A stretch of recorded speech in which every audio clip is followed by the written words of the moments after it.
sedikit Pak. Teman-teman semuanya. Ya, terima kasih kehadirannya hari ini.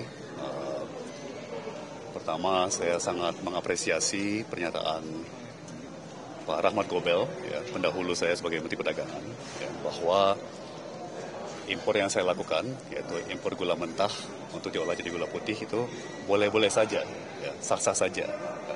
Tidak ada aturan yang melarang. Ya. Saya kan dituduh melanggar aturan dengan impor gula mentah, ya, bukan gula putih. Ya. Jadi tadi Pak Gobel sangat jelas, satu saksi dari Kemendag juga sangat jelas, tidak ada aturannya. Ya. Dan bahkan Pak Gobel bilang ya kalau memang ada kebutuhannya ya sah-sah saja untuk gula mentah diimpor, ya, kalau itu yang tersedia. Kemudian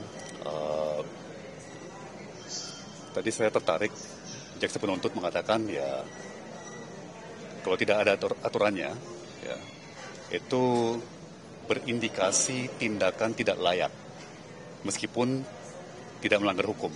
Ya, saya agak terheran-heran ya, karena setahu saya diadili di sidang atas dasar apakah saya melanggar hukum, melanggar aturan atau tidak, bukan atas dasar apakah tindakan saya layak atau tidak layak.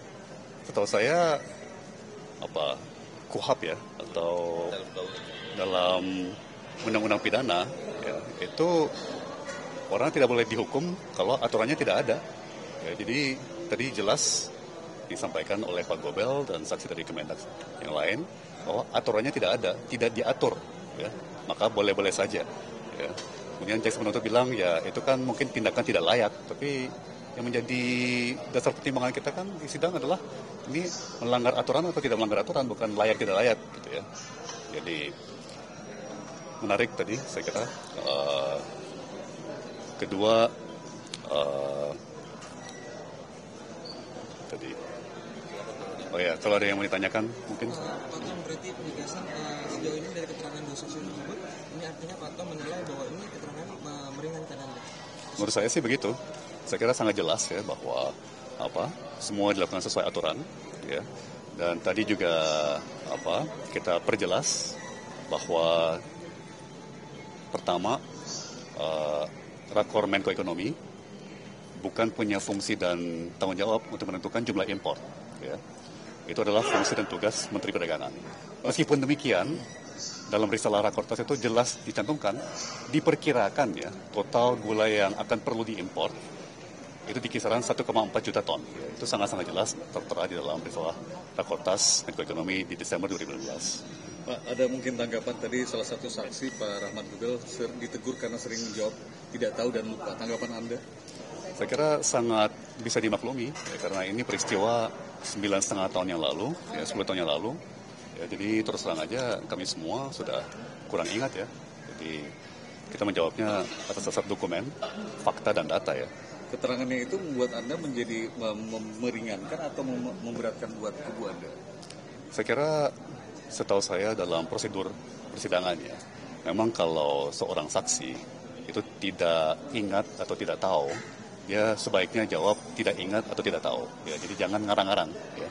Jadi saya kira itu menunjukkan integritas Pak Gobel, ya, bahwa memang kalau tidak ingat ya tidak ingat, ya, jangan ngarang-ngarang gitu ya. Ada nggak keterangan Pak Gobel tadi yang menurut Anda? Mungkin yang lainnya.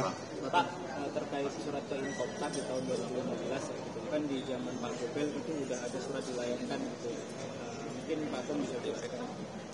Betul sekali. Jadi penugasan Inkopkar itu sebetulnya dimulai dari zamannya Presiden SBY, ya, di mana Kasat saat itu, ya kan, Pak Muldoko dengan Menteri Perdagangan saat itu Pak Gita Wirjawan menandatangani MOU antara Angkatan Darat dengan Kementerian Perdagangan, ya, terkait stabilisasi harga dan stok pangan, ya.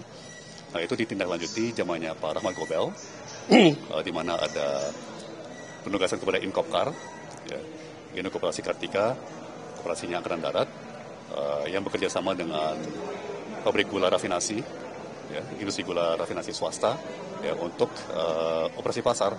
Ya, jadi memang penugasan Inkopkar itu sudah berjalan lama, jauh sebelum saya menjabat, ya, dan itu bukan hal baru. Ya, demikian juga dengan penugasan PPI, yaitu pertama kali ditugaskan oleh oleh Pak Gobel, sebenarnya diminta penugasannya oleh Pak Gobel kepada Menteri BUMN saat itu, Menteri BUMN yang menugaskan, ya, dan saya melanjutkan. Ya. Pak, tadi Bapak sedikit menolak beberapa pernyataan dari saksi. Gimana? Kenapa sih? Beberapa hal balik lagi mungkin karena waktunya yang berjalan sudah lama ya, 10 tahun. Jadi misalnya tadi Pak Gobel sedikit keliru ya soal dicecer sama jaksa, bilang BUMN sebenarnya dalam hal ini PPI ya, PPI itu boleh impor gula. Ya. Menurut aturan yang berlaku saat itu, yaitu Kepmen Perindak 527 tahun 2004, PT PPI itu tidak memenuhi syarat-syarat untuk diberikan status sebagai importir terdaftar namanya. Ya, jadi maklum, ya memang juga sebetulnya bukan ranah menteri untuk hafal semua pasal-pasal seperti itu ya. Ini udah 10 tahun yang lalu, tapi tadi pada peluang yang diberikan, saya mengklarifikasi hal itu ya. Jadi, ini kan ex-Mendak Rahmat Gobel sudah dihadirkan persidangan. Nah ini sebelum juga nama Pak Gita juga disebut. Nah ini harapannya ex-Mendak lainnya bisa dihadirkan nggak buat perkara ini semakin terang? Ya, kita lihat perkembangannya nanti ya. Gimana jaksa? Ya, tergantung jaksa penuntut. Ya, Terima kasih ya semuanya.